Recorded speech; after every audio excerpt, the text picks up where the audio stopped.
The drive-through lines are getting shorter. Across America, 15 major fast food chains that once symbolized convenience and affordability are discovering that their business model no longer works for the customers they were built to serve. These are the giants themselves, companies with thousands of locations and decades of market dominance, now watching their customer base quietly disappear. The problem isn't competition from other chains. The problem is that fast food has priced itself out of reach for the families who made it profitable in the first place. Same-store sales are dropping across virtually every major chain.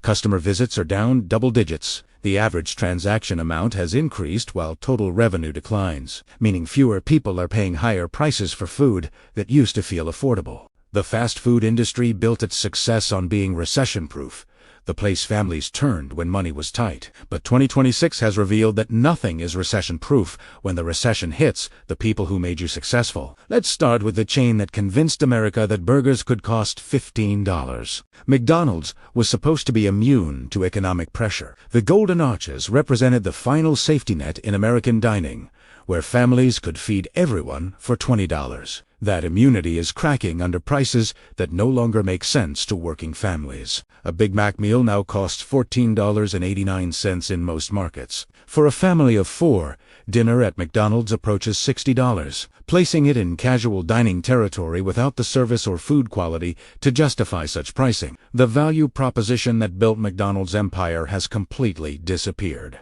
Families earning less than $60,000 annually have reduced their McDonald's visits by 45% since 2024. These are the core customers who visited multiple times per week, who brought children for Happy Meals, who treated McDonald's as an extension of their kitchen when life got busy. Burger King is experiencing an even steeper decline as customers question what distinguishes it from competitors at similar price points. The Have It Your Way slogan now feels like a cruel reminder of better times when customers had enough discretionary income to be particular about fast food preferences. Same-store sales have dropped 18% year-over-year, with some markets showing declines, approaching 30%. The brand that once competed aggressively with McDonald's now struggles to justify its existence. Customers who see identical pricing without clear value differentiation. Taco Bell built its success on providing filling food at prices that made frequent visits feasible for young adults and budget-conscious families. That value proposition has collapsed as menu prices have increased faster than customer incomes. A meal that cost $6 2 years ago now costs $11. The late-night business that provided substantial revenue has particularly suffered as customers calculate whether fast food fits into budgets strained by rent, student loans, and stagnant wages. College students have largely abandoned Taco Bell as $11 meals become unsustainable. Subway's decline represents the collapse of an entire category of fast food that positioned itself as healthier and more customizable than traditional options. The Eat Fresh messaging that justified premium pricing has been undermined by customers who discover that fresh often means assembling processed ingredients rather than preparing actual fresh food. When a 12-inch sandwich costs $14, customers begin comparing Subway not to McDonald's, but to grocery store ingredients that provide better nutrition at lower cost.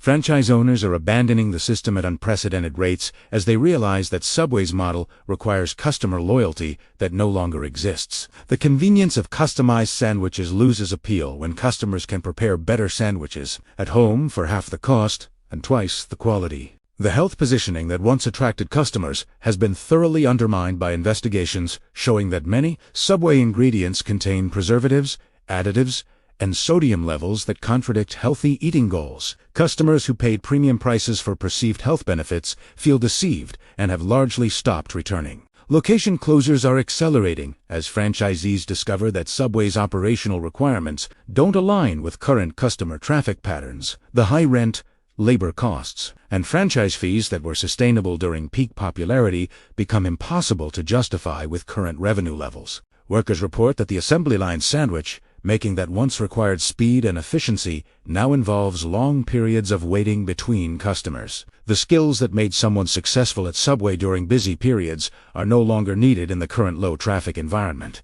KFC faces unique challenges as customers question whether fried chicken justifies fast food pricing when grocery alternatives provide better value and quality. A bucket of chicken that costs $28 now competes directly with whole chickens from grocery stores that cost $8 and provide more meat, with better seasoning options. The convenience premium that KFC charged feels excessive when customers calculate the cost difference. The finger-licking good quality that built KFC's reputation has declined noticeably as cost-cutting measures have affected preparation methods and ingredient quality. Customers who remember better-tasting KFC feel disappointed by current offerings while paying higher prices for lower quality. Franchise locations report that family meal purchases, once a reliable revenue source, have largely disappeared as families discover that preparing chicken at home provides better food for their children at substantially lower cost. The family dining experience that KFC provided no longer justifies the expense for budget-conscious households.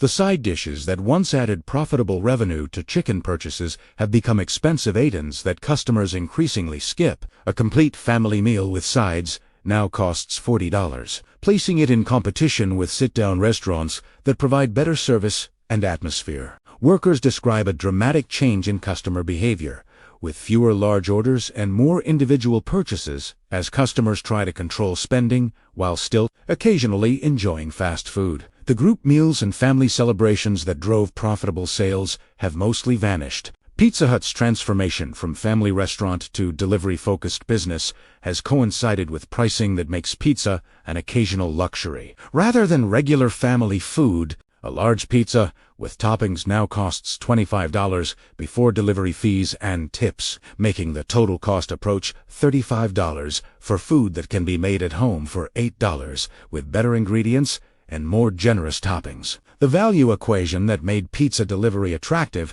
has completely reversed. The dine-in experience that once distinguished Pizza Hut from competitors has been largely eliminated, leaving customers paying restaurant prices for food they have to pick up or receive through expensive delivery services. The atmosphere and service that justified higher prices no longer exist. Families who once treated Pizza Hut as a regular dinner solution now reserve it for special occasions. If they visit at all, the convenience of not cooking that Pizza Hut provided loses appeal when the cost difference between restaurant pizza and homemade pizza becomes impossible to ignore. Delivery fees, service charges, and expected tips have pushed the total cost of Pizza Hut orders to levels that feel absurd for fast food. Customers who once ordered impulsively now calculate total costs before deciding and increasingly decide against ordering. Franchise owners report that the delivery model requires order volumes that no longer exist in most markets. The transition away from dine-in service eliminated profitable aid sales like drinks and appetizers while increasing operational complexity without corresponding revenue increases. Wendy's positioned itself as premium fast food with fresh ingredients and higher quality preparation. But that positioning has become a liability. As customers reject premium pricing for fast food, the fresh, never-frozen beef that justified higher prices now feels like marketing spin rather than meaningful value when customers compare Wendy's prices to grocery store ground beef that provides more meat for less money. The quality differentiation that built Wendy's reputation doesn't justify the cost premium in current economic conditions. Spicy chicken sandwiches and premium burger options that cost $12 to $15 compete directly with sit-down restaurant meals while providing fast food service and atmosphere. Customers who once appreciated Wendy's quality positioning now see it as overpriced fast food without sufficient justification. The Frosty Deserts and other add-ons that provided profitable incremental sales have become luxuries that customers skip to control total order costs. The impulse purchases that drove profitability require discretionary income that Wendy's customers increasingly lack. Drive-through wait times that once felt acceptable for quality food now feel excessive for food that customers can prepare better at home. The time investment required for Wendy's visits loses appeal when combined with high prices and uncertain food quality. Franchise operators report that the premium positioning requires customer loyalty that has evaporated as economic pressure forces customers to prioritize value over brand preference. The differentiation that made Wendy's successful now works against profitability in value-conscious markets. Popeyes built its recent success on chicken sandwich popularity, but that success has proven unsustainable as novelty wears off and prices increase. The viral chicken sandwich that drove massive customer Traffic now costs $9 for a sandwich that customers can recreate at home for $2 using grocery store ingredients. The novelty that justified trying Popeyes has been replaced by rational cost analysis that works against regular visits. Long wait times that customers tolerated during the initial sandwich craze now feel unreasonable for food that provides no clear advantage over alternatives. The patience that customers showed for trending food disappears quickly when the food becomes expensive routine rather than special experience. Location management struggles with staffing for unpredictable customer flow as the steady traffic required for efficient operations no longer exists. The viral success that drove hiring now creates overstaffing during slow periods and understaffing during unexpected busy periods. The Louisiana-style flavoring that distinguished Popeyes from competitors has been diluted by menu expansion and cost-cutting measures that reduce the uniqueness customers originally valued. The authentic positioning that justified trying Popeyes feels less authentic as the chain prioritizes growth over consistency. Franchise owners who invested in Popeyes during the chicken sandwich boom now face operational realities that don't match the projections that justified their investments. The sustained customer traffic that seemed guaranteed during viral success has proven temporary and unreliable. Chipotle represents a different category of decline, where premium fast casual positioning has become completely disconnected from customer reality. Burrito bowls that routinely cost $15 place Chipotle in direct competition with sit-down Mexican restaurants while providing assembly line service and cafeteria atmosphere. The food with integrity messaging that justified premium pricing feels hollow when customers pay more for Chipotle than for authentic Mexican food prepared by actual chefs. The customization that once felt valuable now feels like an expensive way to watch someone carefully ration ingredients while calculating how little they can provide while still calling it a serving. Customers who once appreciated build-their-own options now see them as opportunities for portion control that favors the restaurant over the customer. College students and young professionals who formed Chipotle's core demographic have largely moved away from the chain as economic pressure makes $15 lunches unsustainable. The demographic that drove Chipotle's expansion into a national phenomenon has discovered that fast casual convenience doesn't justify the cost premium. Workers report that customers increasingly question portion sizes, ingredient quality, and total costs in ways that suggest fundamental dissatisfaction with the value proposition. The enthusiastic customer base that once drove growth has been replaced by reluctant customers who calculate costs before ordering and often decide against purchasing. The healthy positioning that justified premium pricing has been undermined by nutritional analysis showing that many Chipotle meals contain more calories and sodium than traditional fast food, while costing twice as much. Customers who paid extra for perceived health benefits feel deceived and have largely stopped returning. Five Guys positioned itself as premium burger experience worth paying significantly more than traditional fast food. But that positioning has become a liability as customers reject premium pricing for any form of fast food. Burgers that cost $12 before drinks and fries create total meal costs that approach $20 for single-person orders. The quality that once justified Five Guys pricing no longer seems worth the enormous cost premium over alternatives that provide similar satisfaction. The fresh-cut fries and hand-formed patties that distinguished Five Guys from competitors have become expensive luxuries that customers increasingly skip in favor of more affordable alternatives. The differentiation that drove growth now works against profitability as value-conscious customers prioritize cost over premium preparation methods. Franchise owners report that the high-cost, low-volume model that made Five Guys profitable during its expansion phase requires customer loyalty that is evaporated under economic pressure. The mathematics that supported premium positioning no longer work when customers can't afford to visit regularly. The peanuts and other touches that made Five Guys feel special now feel like expensive theater that adds costs without adding value. Customers who once appreciated the premium experience now see it as unnecessarily expensive staging that increases prices without improving food quality. Workers report that customers increasingly question portion sizes, ingredient quality, and total costs in ways that suggest fundamental dissatisfaction with the value proposition. The enthusiastic customer base that once drove growth has been replaced by reluctant customers who calculate costs before ordering and often decide against purchasing. The healthy positioning that justified premium pricing has been undermined by nutritional analysis showing that many Chipotle meals contain more calories and sodium than traditional fast food, while costing twice as much. Customers who paid extra for perceived health benefits feel deceived and have largely stopped returning. Five Guys positioned itself as premium burger experience worth paying significantly more than traditional fast food. But that positioning has become a liability as customers reject premium pricing for any form of fast food. Burgers that cost $12 before drinks and fries create total meal costs that approach $20 for single-person orders.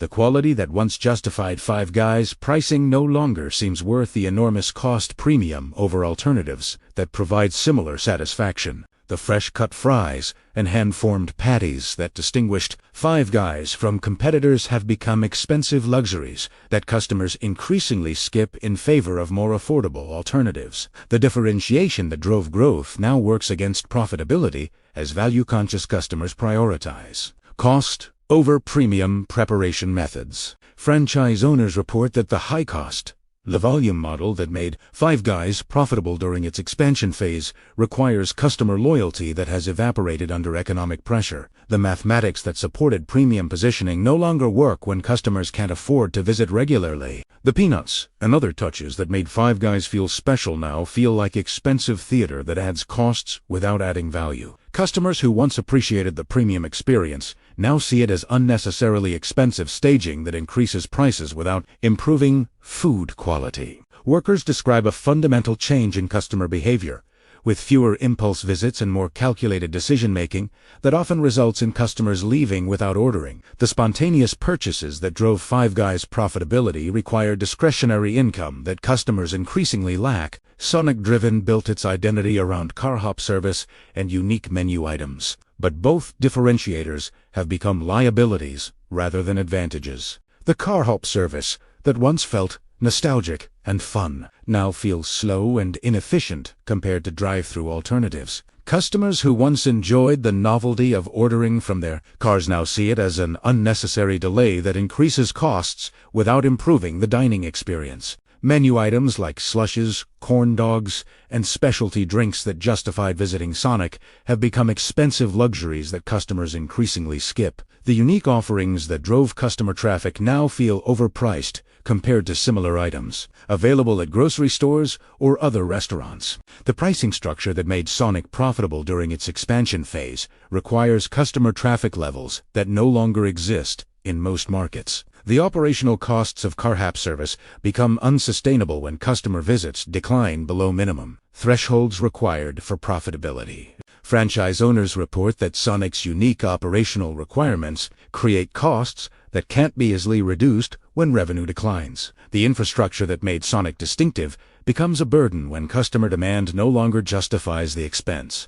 Workers describe unpredictable shifts as customer traffic patterns have become impossible to predict reliably. The steady flow that once made Sonic shifts manageable has been replaced by long, slow periods, punctuated by brief, busy spurts that require different staffing approaches. These 15 fast food chains built their success on economic conditions that no longer exist. The discretionary income that made frequent fast food visits feasible for working families has been eroded by inflation, stagnant wages, and rising costs for necessities like housing and healthcare. The convenience that fast food provided loses appeal when customers realize they can prepare better food at home for half the cost while feeding their families more nutritious meals. The time savings that justified fast food purchases feel less valuable when the money saved by cooking at home can fund family priorities that matter more than convenience. For the companies facing this transformation, the challenge isn't operational, but fundamental. Their business models were built on serving customers who no longer exist in sufficient numbers to sustain profitability. The middle-class families who treated fast food as routine rather than luxury have either moved up economically and choose better. Restaurants have moved down economically and can't afford fast food regularly. The transformation represents more than business failure. It reflects fundamental changes in American economic life that make the assumptions underlying fast food success obsolete. When families can't afford to eat out casually, an entire industry built on casual eating faces existential questions about its future role in American life.